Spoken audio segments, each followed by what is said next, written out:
Harley-Davidson just posted a $117 million loss. Riders are walking away. Dealerships are shutting their doors. Is this the end of America's most legendary motorcycle brand? Harley-Davidson, the iconic American motorcycle brand, has been an emblem of freedom and rebellion for over a century. Known for its deep-rooted American heritage and its loyal fan base, Harley has seen tremendous highs in its history. However, in the last few decades, it's also experienced significant declines, and today, the once dominant brand finds itself on the brink of irrelevance. The question at the heart of the conversation surrounding Harley-Davidson is, why is Harley broke? How did a company that was, for many years, the symbol of motorcycling in America end up in financial turmoil? To understand this, we must look at the story of Harley-Davidson's rise, its current struggles, and what went wrong along the way. To answer this question, we must first understand the history of Harley-Davidson. The company was founded in 1903 in Milwaukee, Wisconsin, and quickly became one of the most iconic brands in the motorcycle industry. For decades, Harley's motorcycles were synonymous with the idea of freedom and rebellion, attracting legions of loyal fans and establishing a deeply embedded cultural identity in America.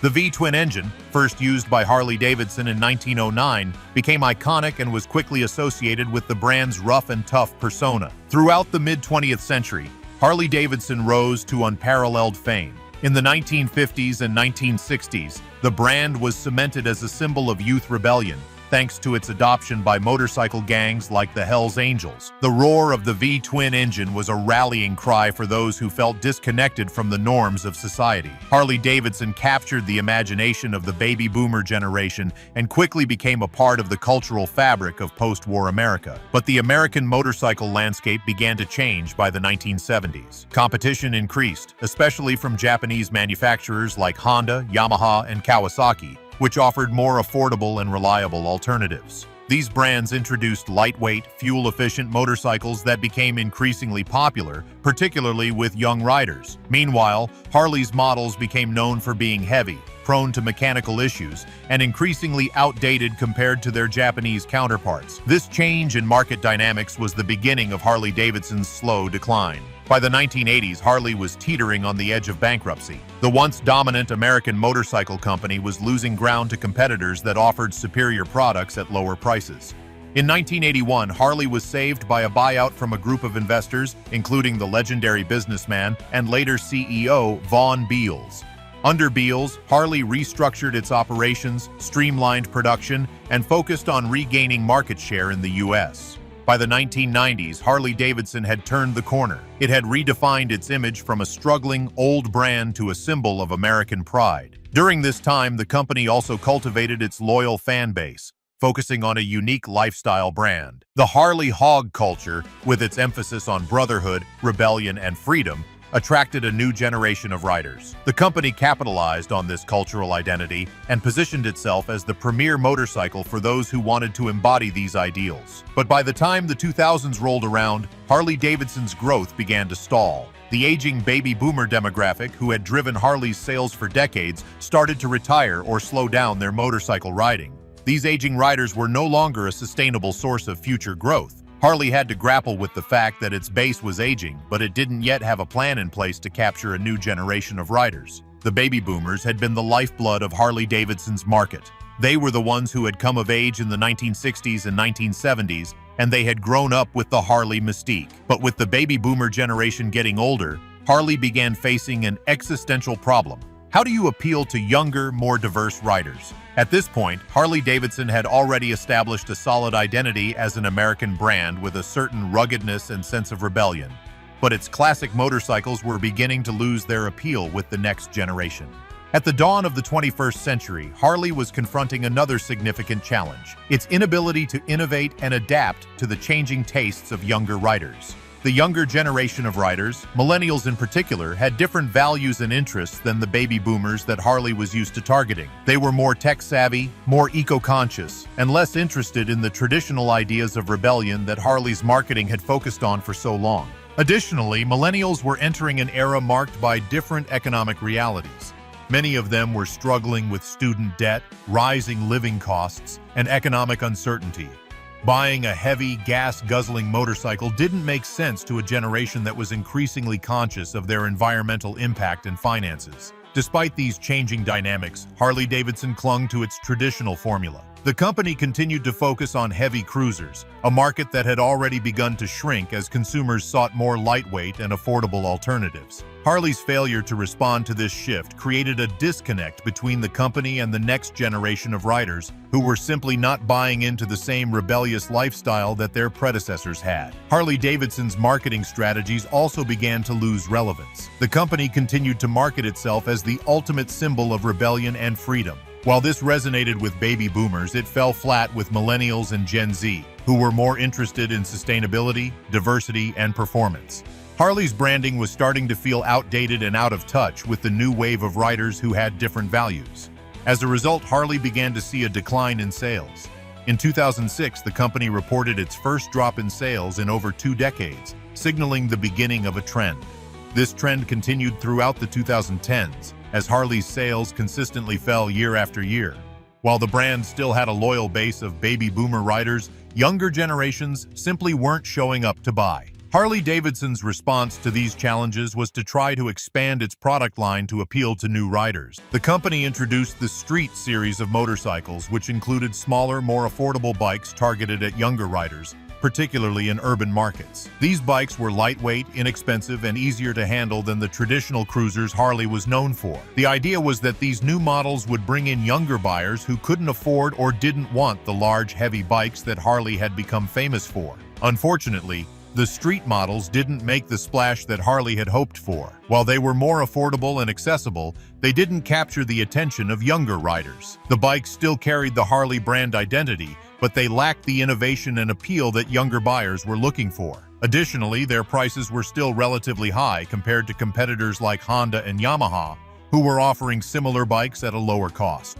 To make matters worse, Harley's core product, the heavyweight cruiser, was also under threat from competitors that were offering better performing, more innovative motorcycles. Brands like Yamaha, Kawasaki, and especially Indian motorcycles, which had been revived under new ownership, began producing bikes that were more affordable, more technologically advanced, and better suited to the needs of younger riders. Indian in particular was able to balance performance and style while keeping its prices competitive, and it quickly became one of Harley's most formidable competitors. While Harley was still trying to sell the same type of cruiser it had sold for decades, its competitors were evolving. Japanese brands were introducing lighter, faster, and more fuel-efficient motorcycles, and Indian was offering modern alternatives that still captured the spirit of classic American motorcycles. Harley's failure to innovate on the performance side and its failure to adapt to the growing interest in electric motorcycles and technology meant that it was increasingly losing ground to these newer, more innovative brands. So, with declining sales and a diminishing share of the market, what did Harley do? It tried to reinvent itself. In 2018, Harley-Davidson introduced its More Roads to Harley-Davidson plan, which aimed to diversify its offerings and appeal to new riders.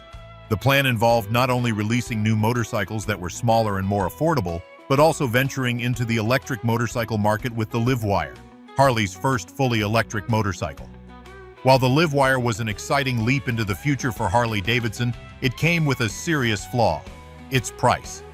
The Livewire was priced at an eye-watering $30,000, which made it unaffordable for the average rider, especially younger buyers who were already cautious about spending that much on a motorcycle. Moreover, the Livewire lacked the iconic Harley rumble that so many of the brand's loyal customers cherished. This made the Livewire an odd choice for Harley, as it was trying to appeal to both the old guard of Harley riders who loved the traditional V-twin engine and the new wave of environmentally conscious riders who were interested in electric vehicles. The Livewire also suffered from another issue: the growing competition in the electric motorcycle space. Brands like Zero Motorcycles and Energica were already offering electric bikes that were priced lower and offered better performance. Harley's entry into the electric motorcycle market, while significant, was a day late and a dollar short. And for the traditional Harley rider, the lack of the familiar exhaust growl and the heavy price tag meant that the Livewire didn't resonate the way Harley had hoped. By the time Harley-Davidson made its attempts to expand with new models and even ventured into the electric motorcycle market with the Livewire,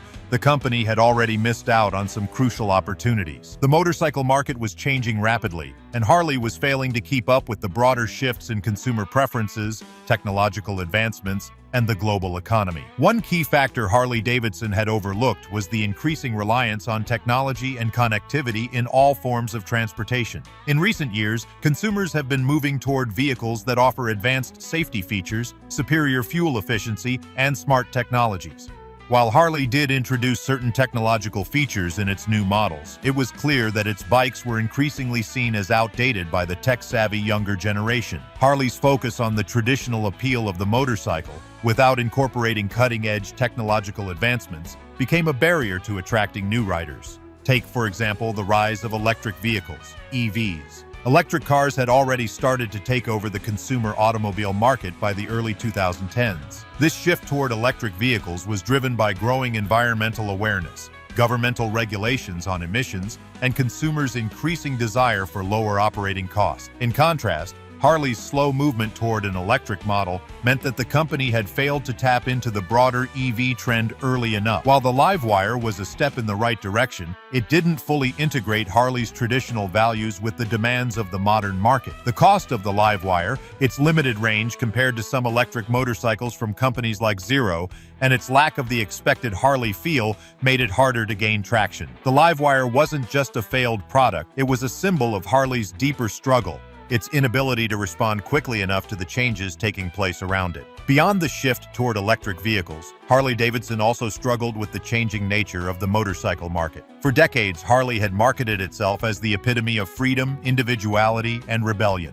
This branding worked wonderfully for its traditional audience, which was predominantly baby boomers. But by the 2000s, a younger generation was emerging, and their ideas about freedom and rebellion were no longer tied to the image of a loud, gas-guzzling motorcycle. This cultural shift was profound. Millennials and Gen Z were not interested in a motorcycle that required constant maintenance, nor were they drawn to the traditional Harley image. For them, rebellion had less to do with the classic Americana Harley and more to do with challenging norms and embracing new forms of technology, sustainability, and inclusivity. Harley, unfortunately, found it difficult to shake its image as a motorcycle manufacturer for an older, more homogeneous demographic. Another significant issue that Harley-Davidson faced was the failure to diversify its consumer base. The motorcycle market in the U.S. had traditionally been a male-dominated space, with women making up only a small percentage of riders. Harley-Davidson recognized this and, in the 2000s, began to target women riders with special models. Despite these efforts, the company's products were still largely designed with the traditional male rider in mind. And it wasn't until the late 2010s that the company started to seriously acknowledge the importance of gender diversity. However, by then, other brands had already made significant strides toward making their motorcycles more inclusive, introducing designs that appealed to women and younger riders, not just the classic Harley rider. Indian Motorcycles, for example,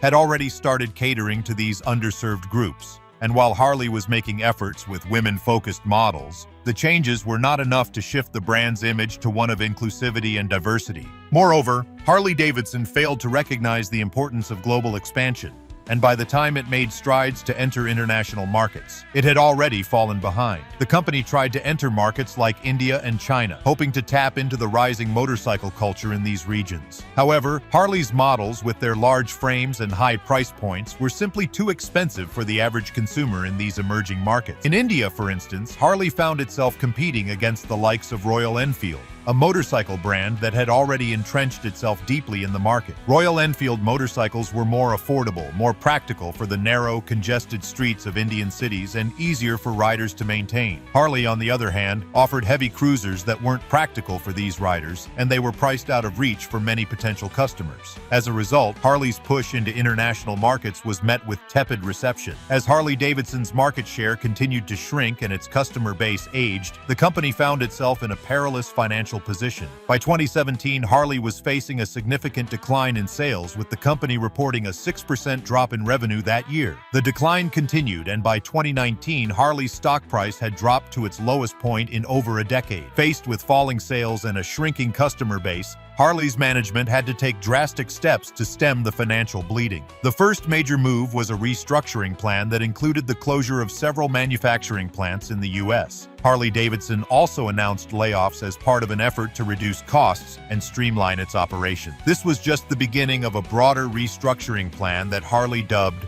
Rewire. The aim of the Rewire strategy was to focus on making the business more profitable rather than chasing market share. Under the leadership of CEO Jochen Zeitz, Harley-Davidson took steps to simplify its operation, cutting back on models and focusing on core products that offered the most profitability. However, restructuring and cutting costs wasn't going to solve Harley-Davidson's fundamental problems. It was clear that Harley was caught between trying to retain its traditional audience and attract a new generation of riders who had different tastes and expectations. While Rewire might have helped Harley trim its operations, it didn't address the core issue: the fundamental shift in the motorcycle market and the company's inability to innovate in a way that would appeal to younger riders. Under Zeitz, Harley-Davidson also made efforts to renew its commitment to sustainability. The company pledged to reduce its carbon footprint and shift to more environmentally friendly practices. Harley announced a goal of introducing electric motorcycles that would meet the growing demand for eco-friendly alternatives. But once again, the electric bikes it produced were far too expensive, and the market wasn't quite ready for them.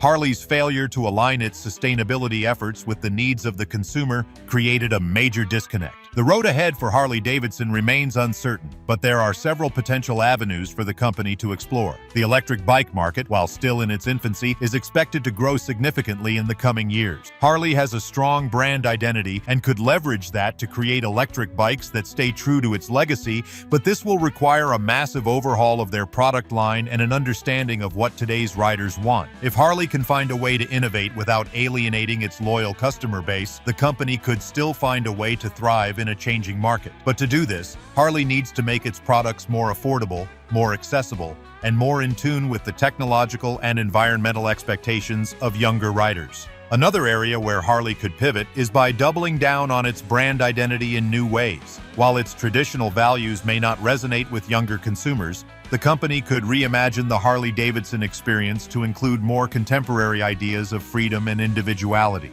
It could position itself as the motorcycle of choice for people who value not just freedom on the road, but freedom in every aspect of their lives, particularly as consumers seek brands that align with their values. However, Harley's future depends largely on how well it adapts to the rapidly changing marketplace. The motorcycle industry is no longer about just the machines. It's about the lifestyle, the technology, and the environmental impact. Harley must stay ahead of these trends and evolve its products to stay relevant. The next few years will be critical for Harley-Davidson. While the brand still carries significant equity, the road to recovery will be a difficult one. The company must continue its reorganization efforts, embrace innovation, and find a way to bridge the gap between its aging customer base and the new riders it so desperately needs to attract. Thank you for joining me in exploring the rise and fall of Harley-Davidson, one of the most iconic brands in American history. Don't forget to like, subscribe, and hit the notification bell for more in-depth looks at iconic brands and the stories behind their success and struggles. Until next time, ride on and stay true to your passion. When it comes to understanding why Harley-Davidson has struggled in recent years, it's essential to consider the broader cultural shifts in the motorcycle world. Motorcycling itself has undergone a significant transformation over the past few decades. What started as a means of rebellion, freedom, and personal expression has morphed into a much more diverse activity, attracting a variety of new riders from different backgrounds, demographics, and lifestyles. Unfortunately, Harley-Davidson wasn't prepared for this shift. The company built its legacy on a very particular image. It marketed its bikes as the ultimate expression of American independence. From the very beginning, Harley was synonymous with ruggedness, rebellion, and the idea of freedom on two wheels. However, by the time the 2000s came around, the world of motorcycles was changing. More urban riders, younger consumers, and women were entering the market looking for something different. These riders didn't necessarily identify with Harley's rebellious, rough-and-tumble image. What they sought was a more practical, accessible, and innovative approach to motorcycling. Harley-Davidson's heavy cruisers, designed with long highway journeys in mind, didn't fit well with this emerging culture. These new riders wanted motorcycles that were lighter, more versatile, and easier to maintain. When it comes to understanding why Harley-Davidson has struggled in recent years, it's essential to consider the broader cultural shifts in the motorcycle world. Motorcycling itself has undergone a significant transformation over the past few decades. What started as a means of rebellion, freedom, and personal expression has morphed into a much more diverse activity, attracting a variety of new riders from different backgrounds,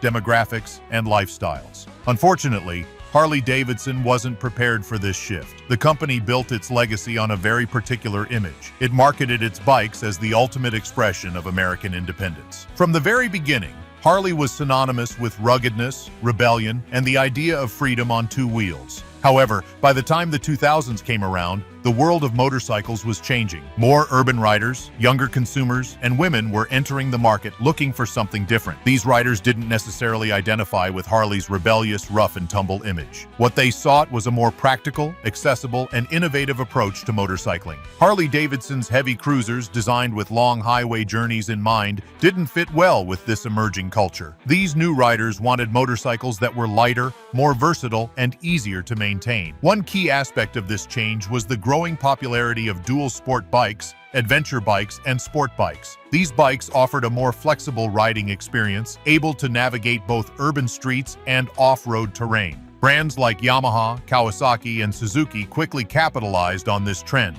offering bikes that appealed to younger, more diverse riders who wanted a blend of performance and practicality. Harley-Davidson, on the other hand, continued to focus on its heavyweight cruisers, ignoring the rise of versatile motorcycles that catered to the growing demand for adventure and performance-oriented riding. While these types of bikes may not have been Harley's traditional strength, the company failed to recognize that the market had fundamentally changed. In an age where practicality and multi-use vehicles were becoming more popular, Harley's focus on just one segment of the market was becoming increasingly unsustainable. Additionally, the motorcycle world was becoming more inclusive. Harley-Davidson had traditionally been a male-dominated brand, and while it did make efforts in the early 2000s to introduce models that appealed to female riders, it remained far behind the competition when it came to appealing to women. The likes of Yamaha and Honda were more successful at attracting female riders by offering lighter, more manageable motorcycles that were perfect for women riders of all sizes. However, it wasn't just about physical accessibility.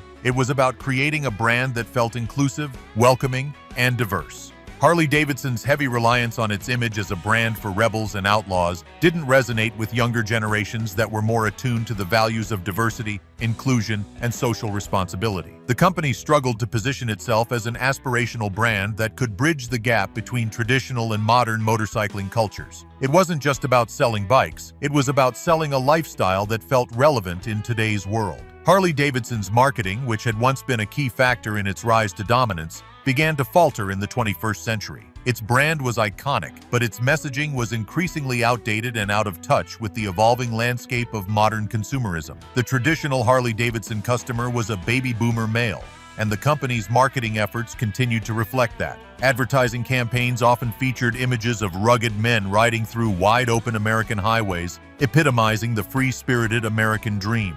This worked well for Harley in the past, but as the brand sought to reach new audiences, it continued to rely on a nostalgia-laden, macho image that had limited appeal to women, younger riders, and international customers. Even in Harley's efforts to capture the millennial market, the brand's marketing was still too steeped in the past. Harley's idea of promoting freedom and rebellion through classic, muscular bikes didn't resonate with younger consumers, who were more drawn to brands that were promoting sustainability, smart technology, and inclusivity. Additionally, Harley missed the opportunity to truly integrate digital marketing into its brand strategy. While companies like Tesla and BMW have utilized digital media to create a more engaging and interactive customer experience, Harley continued to rely heavily on traditional forms of advertising. The motorcycle world was becoming increasingly digital, with riders using online platforms to share their experiences and create communities around brands. Harley, however, stuck to its old-school marketing approach, which did little to engage younger consumers who were already living in a digital, social media-driven world. This oversight became a critical issue as millennials who grew up in the digital age began to embrace digital-first brands that offered online communities and digital experiences. Harley-Davidson needed to do more to foster an online presence,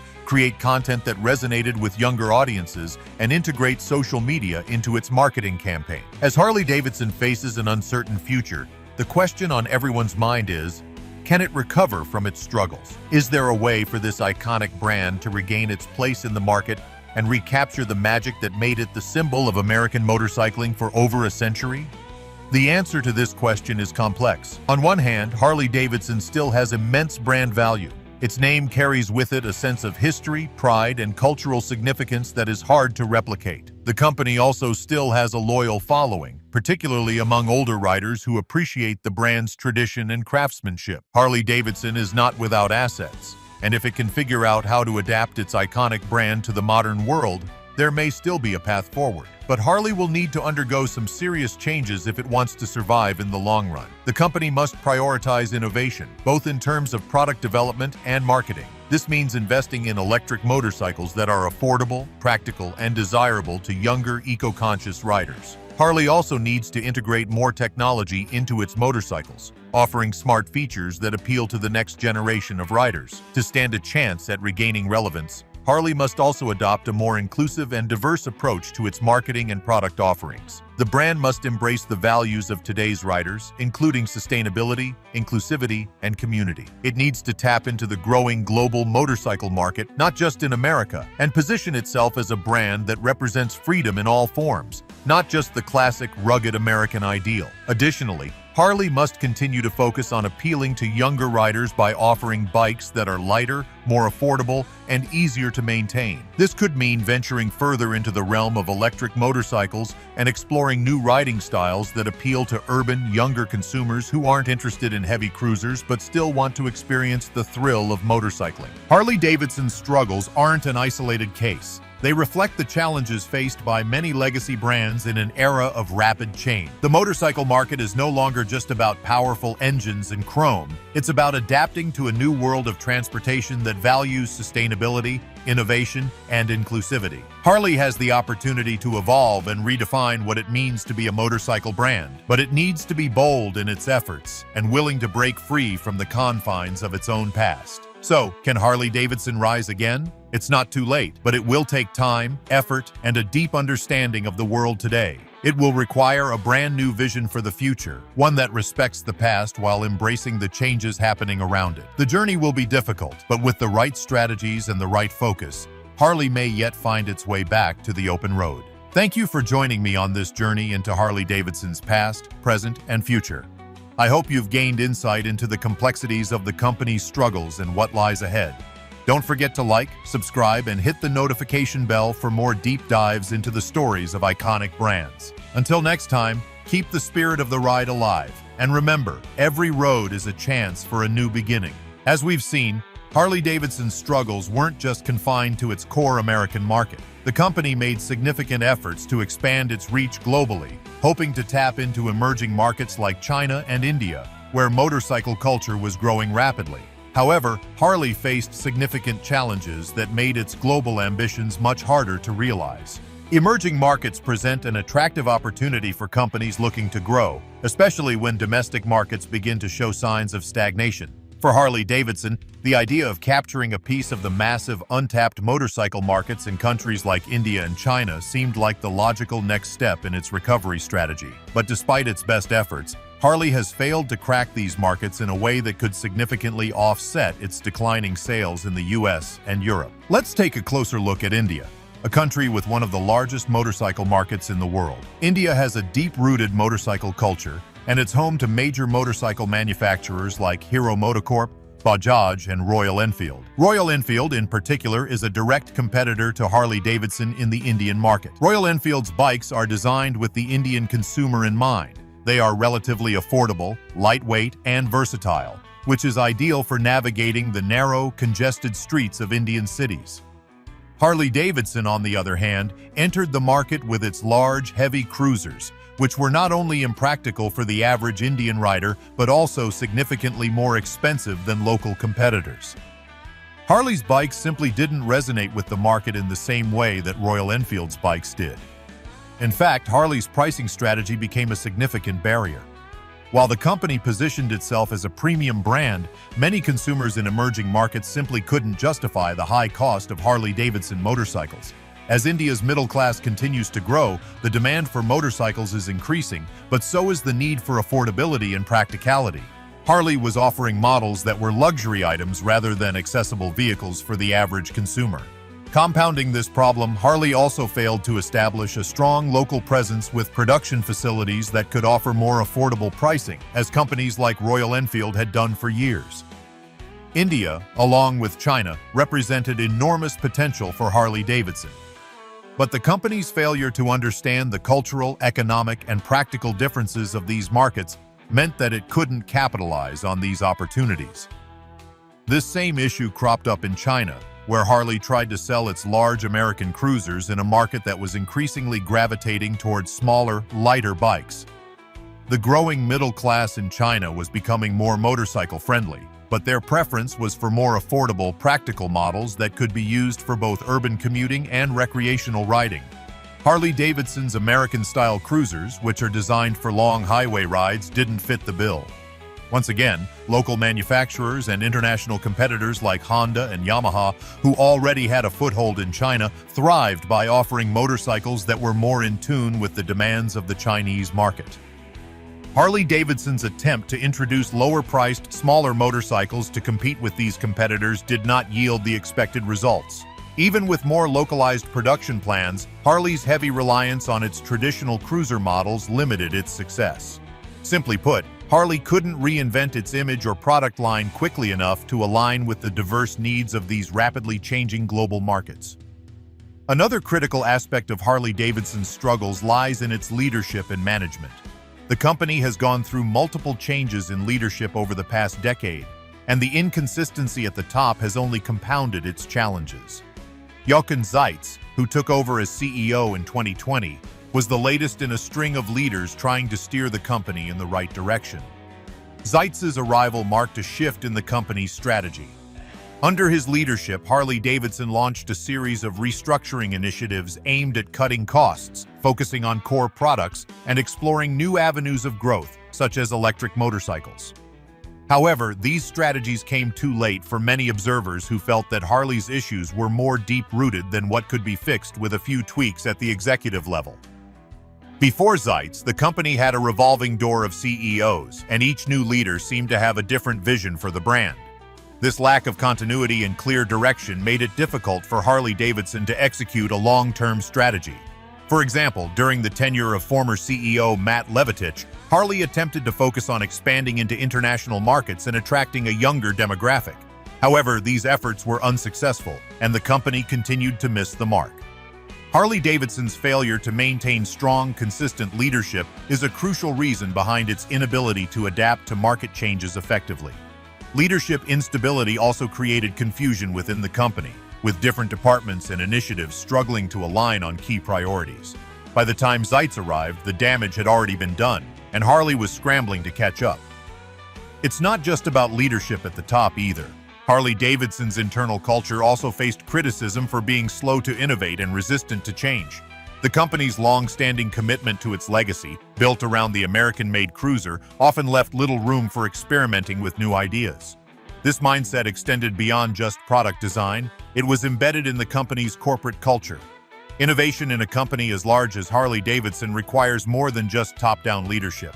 It demands a culture of experimentation, risk-taking, and a willingness to embrace change. Unfortunately, this spirit of innovation was often absent within the company's ranks, further hindering its ability to adapt to shifting market dynamics. So, what can Harley-Davidson do to bounce back? The road to recovery is no easy feat, but it's not entirely impossible either. To have a shot at revitalization, Harley must make significant changes, both in how it operates and in how it presents itself to the world. First and foremost, Harley-Davidson must embrace innovation in a way that it never has before. The world has changed, and the motorcycle market is no longer dominated by a single archetype of rider. Young people, eco-conscious consumers, and tech-savvy riders are now shaping the future of motorcycles. Harley needs to meet this demand by developing lightweight, affordable bikes with modern features. To attract younger riders, Harley must focus on building motorcycles that are accessible and practical. Instead of relying on its signature heavy cruisers, the company should consider expanding into the electric motorcycle market and developing bikes that are easier to maintain, more affordable, and more versatile. The rise of electric motorcycles presents an excellent opportunity for Harley to pivot and innovate in a way that aligns with the growing interest in sustainability. Additionally, Harley should consider partnering with tech companies to integrate smart technology into its bikes. Features like GPS navigation, connectivity with smartphones, and advanced safety systems could make Harley bikes more appealing to tech-savvy riders who are accustomed to the convenience of modern technology in their vehicles. Another critical aspect of Harley's future success lies in its marketing. The brand must redefine its image to resonate with today's riders. It can't just be about nostalgia and the romanticized idea of freedom. It must also be about inclusivity, sustainability, and cutting-edge technology.